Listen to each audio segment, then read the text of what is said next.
تاسو دغه بینر او دا بکس ګورئ دا د ننګرهار ولایت ښاروالۍ له لوري ایښودل شوی دی.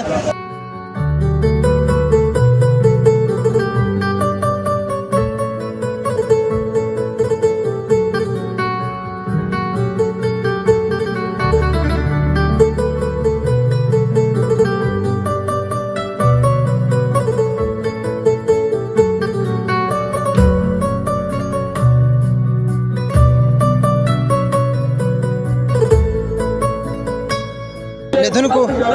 دغه ځوان همراغه په دې صندوق کې پیسې واچولې او لاسګاډی ورسره دی، لاسګاډی چلی.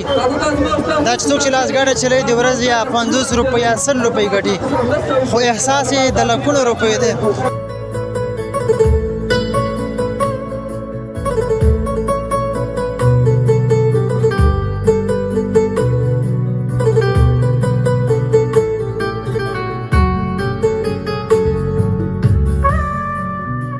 ورونو دا غم یوازې امارت پورې تړلی نه دی، دا د ټول افغانانو غم دی، دا د ټول ملت غم دی، دا شریک غم دی، دا د یو چا نه دی، دا هیچا پورې موږ نه تړو.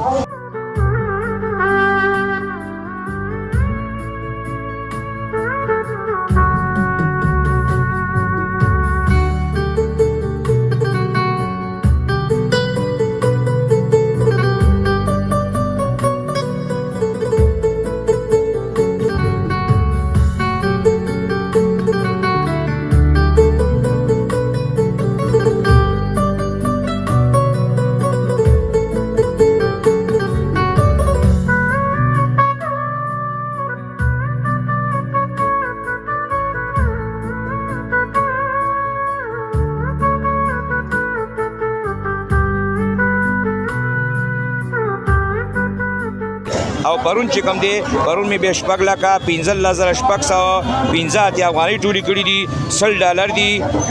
100 یورو دي او $255. ماشومان چې دوی سوال کوي هغوی سره بورۍ په شا دي او هغوی د خپل کور لپاره خزلې راټولوي او نفقه برابروي. هغوی خپلې پیسې بورۍ تر شا نیولي او راځي پیسې به دې صندوق کې اچوي. ټولو هغه وروڼه چې د هېواد نه بهر دي سرمایه‌داران دي راشئ مرسته وکړئ، که مالي مرسته کولی شئ، ځاني مرسته کولی شئ. همدغه وخت دی د هېواد پالنې چغې چې موږ وهو، خبره چې موږ کوو، همدغه ټیم او همدغه وخت او همدغه موقع ده.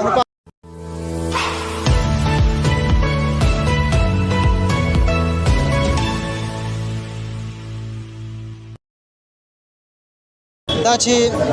2 ورځې وړاندې د کونړ ولایت د سخت زلزلې سره مخ شو، نو په همدې خاطر باندې د افغانستان په ټولو ولایتونو او ولسوالیو کې ځوانان او همدارنګه د حکومت مسؤلین په دې بوخت دي چې د خپلو هغه زلزله ځپلو ورونو دپاره مرستې راټولې کړي، هغه که نغدي وي او همدارنګه که اجناس وي، که هر څه وي چې تر هغې ځای پورې ورسي تر څو پورې زیانمن شوي خلک له دې څخه استفاده وکړي. تاسو دغه بینر او دا بکس ګورئ دا د ننګرهار ولایت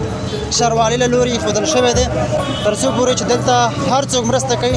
دلته دې راشي مرسته وکړي. او همدارنګه دوی یادونه کوي چې 20 روپۍ حساب هم موږ ورکوو. هر هغه څوک چې راځي که 1 روپۍ وي، که 2 وي او که 10 وي او که 100 وي، دلته موږ جمع کوو او لیکو او بیا خلکو ته حساب هم ورکوو.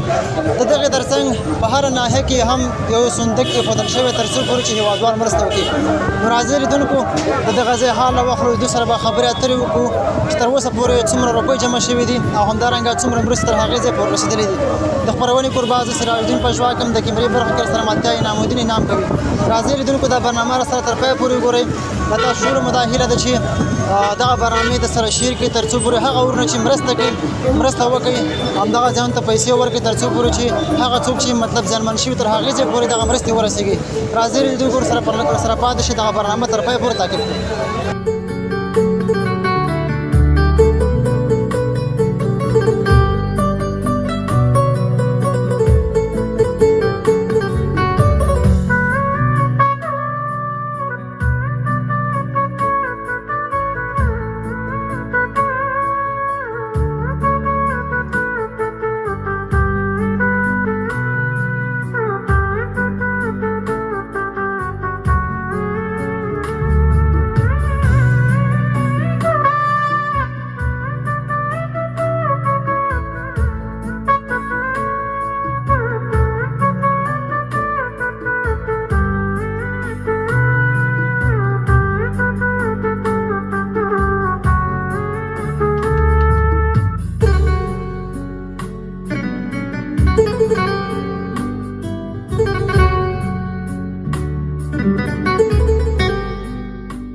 لیدونکو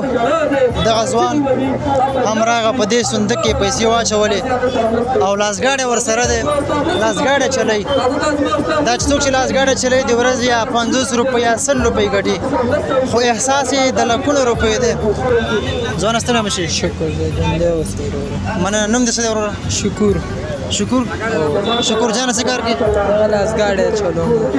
صندوق کې د 100 روپۍ واچوي دا یو 100 روپۍ مې واچول 100 روپۍ چې وسه مې وی نور مې ورته اچول په تا سره وسه 100 روپۍ پیدا چولې ولا چې څونه وی په خدای مې د هغې ټوله ورته اچول نن دې 100 روپۍ کار کوي نن مې یو 200 روپۍ کړی 100 روپو مې کور ته قطغ ویوړو او یو 15 ډوډۍ مې ویوړو کور ته 100 روپۍ کته او 15 ډوډۍ نور 100 روپۍ د سره هغه دې په دې ځای کې واچول مطلب هغه په صندوق کې دی واچول او دا مشکل چیرته روانه دا هغه شربت والا راکړه لسګونې راکوي دا ډک راته ما ورته راواغوست راډکو دا چې کونړ کې بده پیښه شوې ده غون ولس پیښه بده تاسو باندې ډېر پیښه مونږ خو داسې خفه یو که نه قسم دی کار راته خوند نه راکوي لیدونکو زمونږ د وطن هر ځوان یو احساس لري دې ورور سهار 200 افغانۍ کار کړی دی خو دغه 200 افغانۍ کې 100 روپۍ افغانۍ کور ته کتغ لېږلی دی او 15 ډوډۍ کچو ډوډۍ لېږلې کور ته او په دې کې 100 روپۍ ورسره جیب کې پاتې وي 100 روپۍ په هغه صندوق کې واچولې زمونږ ټول هېوادوال ډېر با احساس ځوانان دي په خپل هېواد خفه کېږي دې ته نه ګوري که زه لاسګاډی چلوم مالدار یم که غریب یم خو خپل احساس د هېوادوالو سره شریکوي خپل غم شریکي خپل درد د هېوادوالو سره شریکوي دا ګورئ کوچنۍ ماشومه ده هلته هګۍ خرڅوي او بل وړوکی ځوان هم ورسره دی خو 100 روپۍ 10 روپۍ وسه کې ده د هېوادوال ته مطلب د هېوادوال څخه ونه درېغولې الله ته د اجر درکړي الله دې کاروبار ښه کړه بس ټول بې خفه یو په دې باندې هغوی د الله په ګوبه خي زه مهرباني وکړه چې خپل کار وکړه نو لیدونکو ټول هېوادوال واقع سره چې ډېر په دغه پیښه درېدلي خفه دي هر سړی خفه کېږي ځکه دغسې پیښې د الله پاک په چا نه راولي چې داسې کورنۍ هم موږ وکتلې چې په دې کې د کورنۍ ټول وګړي ختم شوي دي داسې کورنۍ پکې موږ ولیدې چې په هغه کورنۍ کې 2 ورځې 3 ورځې مخکې واده تېر شوی په سبا باندې بل سبا باندې په کور کې مکمل ماتم وي الله دې په ټولو افغانانو باندې رحم وکړي د ټولو هغه ورونو چې د هېواد نه بهر دي سرمایه‌داران دي راشئ مرسته وکړئ که مالي مرسته کولی شي ځاني مرسته کولی شي همدغه وخت دی د هېواد پالنې چغې چې موږ وهو خبره چې موږ کوو همدغه ټیم او همدغه وخت او همدغه موقع ده نو په همدې اساس باندې د هر چا چې هر څومره وسه کېږي نو ټول نهیلی کېږي که دلته یې راوړئ دلته یې وسپارئ او که دلته یې نه راوړئ مستقیما ولې راوړئ تر څو پورې چې د هغوی دپاره د ژوند لږ اسانتیا برابر شي لیدونکو ټول افغانان خفه دي الله پاک دې داسې حالت په ټول افغانستان بیا نه راولي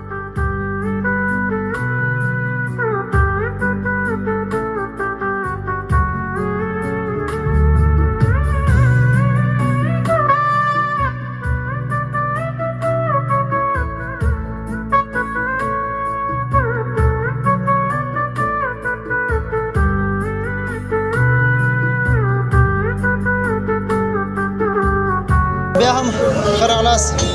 مشران راسره ولاړ دي دا چې څوک یې ورکړي مرسته کوي الله دې اجر ورکړي السلام علیکم زه رحمت الله فیضي یم د اول ناحیې وکیل یم دا 3 ورځې کېږي په یو فکر په یو احساس دلته ناست یم ځکه دا کونړ زمونږ افغانستان دی د افغانستان یوه برخه ده زمونږ درد او زمونږ غم شریک دی مونږ کونړ زمونږ نه بېل نه دی زمونږ ورونه دي مسلمان خلک دي بیا په افغانیت او په اسلامیت را سره شریک دی مونږ په دنیاوالو باندې غږ کومه په سیاسونو باندې غږ کومه په خوا د چارواکو باندې غږ کومه چې راځئ په دې غم کې موږ سره ځان شریک کړئ ورونو دا غم یوازې امارت پورې تړلی نه دی دا د ټولو افغانانو غم دی دا د ټول ملت غم دی دا شریک غم دی دا د یو چا نه دی دا هېچا پورې موږ نه تړو دا شریک غم دی زموږ شریک وطن دی زموږ دا هېڅکله موږ دا نه بېلو دا کونړ که په شرق کې که په غرب کې که هر چېرته یې زموږ وروڼه دي مسلمانان دي د خپل سیاسونو باندې غږ کوم په ملک کې دي هغې ته چې راځئ دې کومک موږ سره وکړئ زه په پارلمان وروڼو باندې غږ کوم چې راځه په دې غم موږ سره ځان شریک کړه دلته زمونږ د ګذر وکیلان متنفذین سپینګیري ټول ناست دي دا پیسې انشاءالله یو روپۍ به ځای ته رسیږي د کاروان په شکل به ځي هېڅ چا پور دا پیسې دلته موږ مالونه راټول کړي په ګودامو باندې مال هم راټول کړی دا به کاروان تړو علما به راسره یي د جالبه سپینګیري راسره یي د ګذر وکیلان به راسره یي دا به ځای ته رسوو انشاءالله دا د سره واده کومه اوس هم خاورې لاندې خلک دي 15,000 کوره خراب شوی 3,000 کور اوس هم غرق دی بسته یو کلی ورک دی دا موږ جړېږو دې مشرانو د چپغر ښار کې پراته دي سبا دې د افغانستان تمه کوي راځه وروره دې غم کې راسره شریک شه ای پارلمان راځه دې غم کې راسره شریک شه چېرته هلته پروت یې زه ستا ورور یم زه ستا عسکر یم زه ستا نوکر یم زه ستا خادم یم راځه وروره خپل خپلوان لرې پیسې راولېږه که ته نه راځې دې ولس ته به رسوو انشاءالله که د لاره ځئ او ستا نه ډېر مننه کور د ودان بچی د لوی موږ ستا په خدمت کې زموږ آواز ورسوو ډېره مننه مشر سره ولاړ و عام وګړی و او تاسو دا غوښتنه وکړه چې پیسې راوړئ څومره هم چې وسه کېږي تر څو پورې چې نصیب کېږي ډېره مننه کور مو ودان تا نه مننه وروره کور د ودان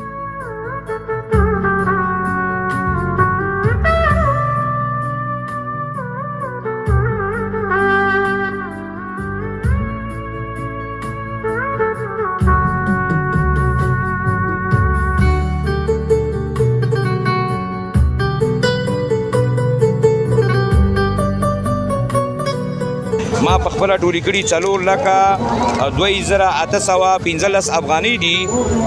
او 4,000 کالداري دي 4,000 دی او پرون چې کوم دی پرون مې بیا 15,15,615 افغانۍ ټولې کړي دي $100 دي 100 یورو دي او $250 دي او 15 ریال دي دا د 2 ورځو دغه تقریبا 10 لک روپۍ دي مشر تاسو دغه ورکه چاپ کړي دا مو څه په خاطر چاپ دا موږ دي د خاطره چاپ کړي که څوک اعتراض لري دغه شی موږ چاپ کړی دی چې هغه ته یې ورکړو چې دغه 100 روپۍ د دې مسلمانانو موږ راټولې کړي دي دا به صحیح مقام ته رسېږي انشاءالله تعالی او بل محترم د چې مرسته کوي دې کې کوم ډول خلک دي زنانه پکې شته ماشومان موږ سره هر قسم خلکو ته مسره کړي اکثره زنانه زموږ خویندې چې بازار ته راوځي مقصد 1,000 روپۍ راوړي 1500 روپۍ راوړي دلته په صندوق کې اچي د خپل متاثرین ورون دپاره ځوانان هم دې کې مرسته کړې ده بوډاګان هم کړې ده حتی د واړه ماشومان چې کوم دلته کاغذونه راټولوي دوی چې څوک ته پیسې ورکړي 10 روپۍ راوړي په دې بکس کې اچي زما د افغان او ځورېدلي ملت او د کړېدلي او زنځلي ځپلي خلکو ته ورسېږي دغه ماشومانو د کوچنیانو د احساس ته په کوم نظر تاسو ګورئ مونږ خو وایو چې افغان بچی چې کوم دی د افغانستان هر وګړی که وړوکی دی که غټ دی که زلمی دی که ماشوم دی هغې سره دا احساس دی د اتفاق احساس دی او سره که دوی سره د اتفاق احساس نه وي دا ماشومان چېرته دومره پوهېږي چې د ورځې 20 چوپۍ پیدا کوي او هغې راوړي په دې صندوق کې اچي دا موږ دنیا ته دا تاثر ورکوو چې دنیاوالو موږ ور ټول سره یو وي زموږ که غټ دی که وړوکی دی که هغه جمهوریتي دی که امارتي دی که هر څوک دی ټول د دې خاورې بچي دي او په دې خاوره باندې ځان قربان کړی دی انشاءالله تعالی او اسلامي امارت الحمدلله نظامي ځواک ملکي ځواک دا ټول په کونړ کې هلته مصروف دی حتی 4 وزیران حتی والیان حتی چې د رئیس الوزرا دغه چې کوم دی سکرتر چې کوم دی ډاکټر عبدالواسع صاحب هغه هم هلته موجود دی انشاءالله د امارت هوایي ځواک هم هلته روان دی او ملکي ځواک هم دی او هوایي ځواک چې کوم دی جازونه خلک هلته کته کړي دي خپل کمانډویان او خپل شهیدان او خپل زخمیان راجع کړي دي یوه آخري پوښتنه وخت هم کم دی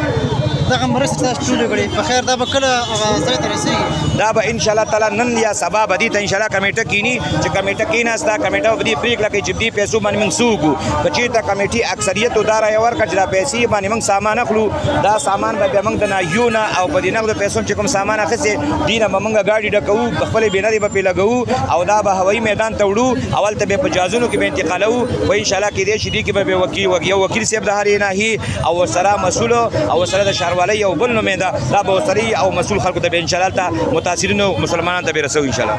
لیدونکو مشر چې سره ولاړ د ننګرهار ښاروالۍ د اولې ناحیې مسؤل دی امیر دربته شفیق الله شګیوال صاحب له تا مننه خدمت الله قبول کړي خپل دربار کې دغه ورقه چې ګورئ دا د حساب دی دا د حساب ورقه ده هر وخت موږ حساب ورکولی شوې ده او دا په سکرین زه شو کوم چې په دې کې څومره روپۍ جمع شوي دا پکې شته دی کور مودان د لا خدمت په هیله جزاک الله ډېره مهرباني السلام علیکم وعلیکم السلام ورستړي مشه مننه ډېره مننه ځان دې وپېژنه لیدونکو ته زه عزت الله منصف یم د جلال آباد ښار یو عام وګړی ډېره مننه خوشحاله اوسئ منصف جانه دغه پروسه څو ورځې کېږي شروع کړې ده؟ نن درېیمه ورځ ده چې موږ دغه پروسه شروع کړې ده. البته دغه پروسه د جلال آباد ښاروالۍ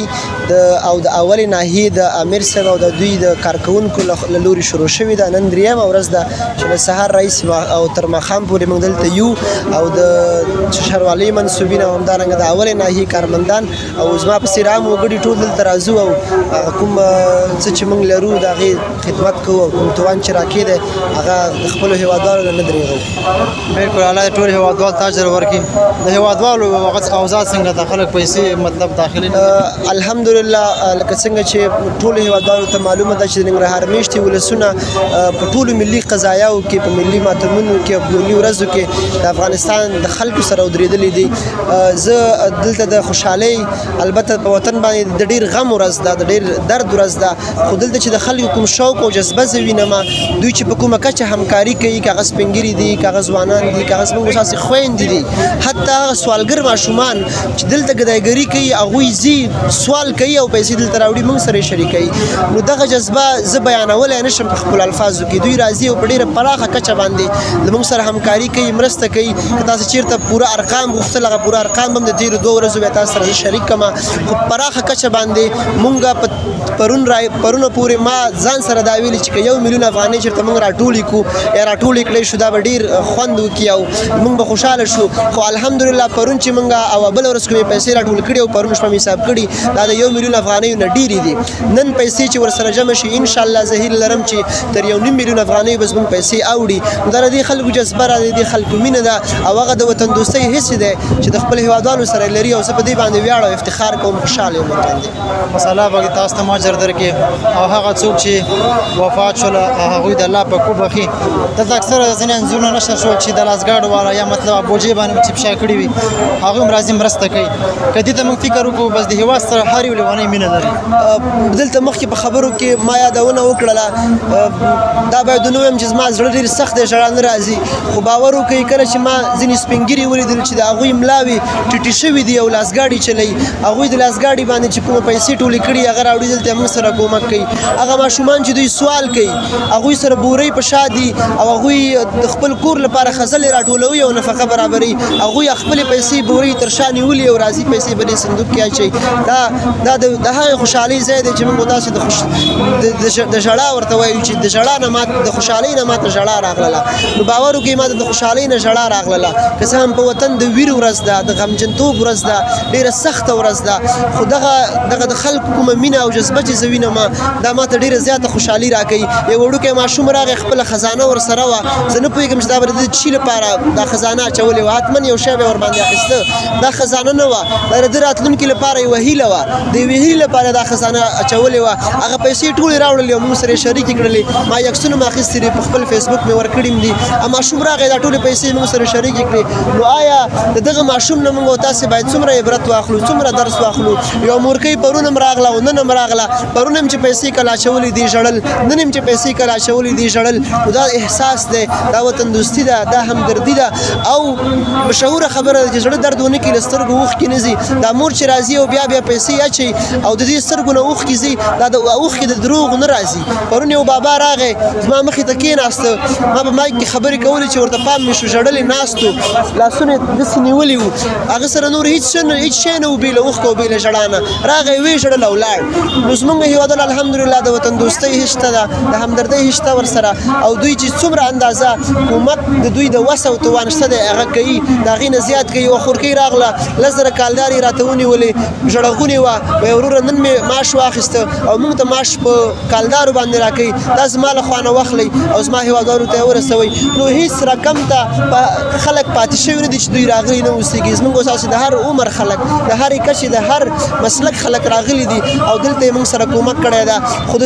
ډېر خوشحال د هغو عامو ښاریانو نه یم چې په لاس باندې مزدوري کوي، په شاقه کارونو باندې پیسې ګټي او دلته یې راوړي او موږ سره یې شریکوي او دا د دوی د درد هغه احساس دی چې د خپلو هېوادوالو سره لري او زه په دې ډېر زیات خوشحاله یم. مننه. خوشحاله اوسه. که په لنډو کې ورته ووایي چې دا کومې روپۍ ټولې شوې پرون اول پرون هغه رسېدلي که نه؟ نه، موږ په اوله ورځ باندې تقریبا 4,02,815 افغانۍ راټولې کړې وې، هغې تر څنګ کمه اندازه کالدارې هم شته دي. په دوهمه ورځ باندې موږ له 6 لکو پورته پیسې راټولې کړې دي چې دقیقاً ارقام مې ماته نه دي معلوم مخکې راته راکړل شول خو رانه هیر شوي خو د 6 لک افغانیو نه ډېرې وي 15000 افغانۍ وي او $250 او 100 یورو وي دا پیسې موږ ځان سره ساتلې دي مهرلاک دي د کمیټې پښتون کې هغه پیسې موږ مهرلاک کړي دي او ان شاء الله د کله چې موږ د خپل صندوق ختم کړه هغې نه وروسته به هغوی سره شریکو د دې پیسو سره زموږ هیوادوال دي هغوی پیالې راوړي هغوی ښځې زنانه راغلي کورونو نه خپلې جامې راوړي توشکې راوړي دي یو زموږ اساسي ورور چې د چپلکو دکان لري یو 80 کارټن هغه صرف چپلکې راوړي دي چې د خلکو سره شریکې کوي نو په کافي اندازه مال په اوله ناحیه کې هلته پروت دی تاسې هلته هم لاړ شئ ویډیو کولی شئ اوله ناحیه کې هلته ورشئ د هغې سامان نه ویډیو وکړئ چې خپلو هیوادوالو ته وښیي چې زموږ هیوادوال څومره په خپل وطن او خلکو دردېږي ډېره مننه الله پاک تاسو اجر درکړي او څوک چې وفات شوي هغوی د الله پاک وبخښي کور مودان الله خدمت په هیله